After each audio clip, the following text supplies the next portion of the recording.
وبرکاتہ۔ امید ہے تمام دوست احباب خیر و عافیت سے ہوں گی اور میری تمام ماں بہنیں بھی خیر و عافیت سے ہوں گی۔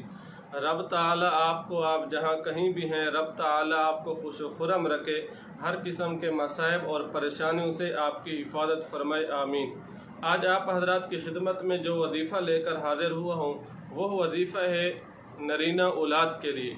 اگر کسی بندے کو اللہ تعالیٰ نے بیٹیوں سے نوازا ہے لیکن بیٹے نہیں ہیں تو پھر اس صورت میں چونکہ وہ پریشان رہتا ہے تو پھر وہ یہ وظیفہ کر لے، انشاءاللہ اس وظیفہ کی برکت سے، اس عمل کی برکت سے اللہ تعالیٰ ضرور اسے نیک نرینہ اولاد یعنی بیٹے سے نوازیں گے۔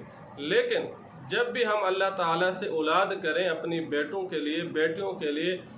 اولاد کے لیے، تو ہم اللہ رب العزت کے ساتھ یہ وعدہ بھی کریں کہ اے اللہ جب ہماری اولاد ہوگی تو ہم اپنی اولاد کو دین کے لیے وقف کر دیں گے، ہم اپنی اولاد کو شریعت کے لیے وقف کر دیں گے۔ پھر دیکھیں رب تعالیٰ کی طرف سے کیسے فیصلے ہوتے ہیں۔ اور اسی طرح جب بھی بندہ اولاد کے لیے رب تعالیٰ سے دعا مانگے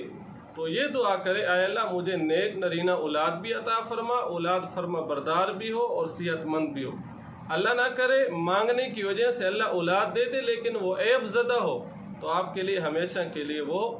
آپ کے لیے زحمت، ایک قسم کی تکلیف اور ٹینشن رہے گی۔ تو جب بھی رب تعالیٰ سے دعا کریں اولاد کے لیے تو یہ الفاظ ادا کیا کریں اے اللہ ہمیں نیک نرینہ اولاد عطا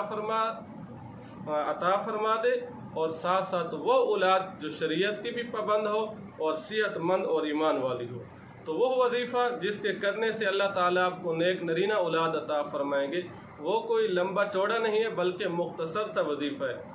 گویا کہ میری طرف سے آپ تمام حضرات کے لیے تحفہ اور ایک گفٹ ہے۔